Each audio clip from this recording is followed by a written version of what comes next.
কুম্ভমেলা স্নান তো হলো, এবার বাড়ি ফেরার পালা। বাড়ি ফিরেছিলাম 12-988 আজমের শিয়ালদা এক্সপ্রেস করে, কিন্তু কিভাবে উঠলাম কিছুই দেখাতে পারিনি, কারণ এক হাতে বাচ্চা এক হাতে ব্যাগ, অত ভিড় সামলে ক্যামেরা ধরতে পারিনি, তার জন্য ক্ষমা চেয়ে নিচ্ছি। কিভাবে গেছিলাম, ট্রেনের খাবার কিরকম সবই আপনাদের দেখাবো। তো আশা করি আপনাদের সুবিধা হবে ব্লগটা দেখে। পরে ওই ট্রেন থেকে অন্য কোনো ট্রাভেল করার জন্য তো চলুন কিছু ছোট ছোট ফুটেজ আপনাদের দেখাবো। তো চলুন শুরু করা যাক ব্লগ। রেল এটা এসি কোচ না জেনারেল কোচ বোঝা যাচ্ছে না, কি অবস্থা। এই খাবারগুলো তাও ভালো, গতবারের ট্রেনটার থেকে এটা অনেক খাবারগুলো গরম আছে, টেস্টটাও ভালো।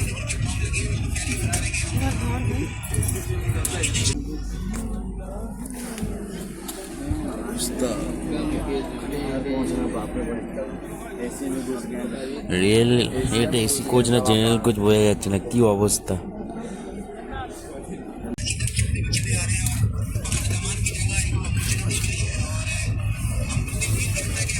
এই খাবারগুলো তাও ভালো, গতবারের ট্রেনটার থেকে এটা অনেক খাবারগুলো গরম আছে, টেস্টটাও ভালো।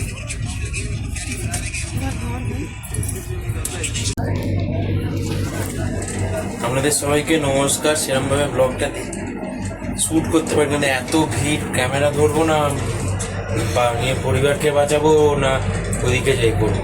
তো আপনাদের 12-988 এখানে বাথরুমটা দেখাচ্ছে। এখন আমরা আছি গয়াতে, ট্রেন প্রায় 7 ঘন্টার ওপর লেটে চলছে।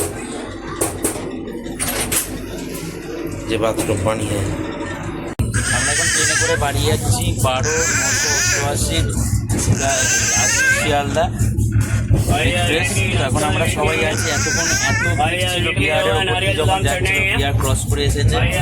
এখন ট্রেনটা হালকা হয়েছে, এখানে ফোন বার করে যে শ্যুট করবো সেটাই পারিনি। কিছুটা ক্লিপস আপনাদের দেখাবো, এখানে সবাইকে দেখুন সবাই। আর উপরে কিছুটা আছে এখানে। আমাদের ট্রেন এখন ছেড়ে যাচ্ছে বর্ধমান স্টেশন, লোকাল ট্রেন ধরেছি। এখান থেকে আমাদের উত্তরপাড়া নাহলে বালিতে নামবো। এখন আমি আছি হচ্ছে বর্ধমানে, কেউ মিহিদানা ল্যাংচা দিয়ে যাও।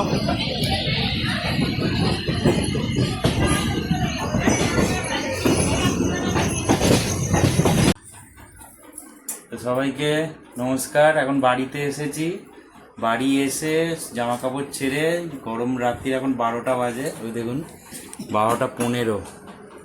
এখন হচ্ছে ঘি আলু ভাতে ভাত খাওয়া হচ্ছে সবাই এখন। তাহলে আজকের এই ব্লগটা, কুম্ভমেলার ব্লগটা এই পর্যন্তই রইল।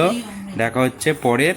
এই ডিম ভাতে আর মাংস থেকে এই যে ঘি আলু ভাতে আর নুন গরম গরম, এগুলো হচ্ছে সত্যিই খেতে অমৃত।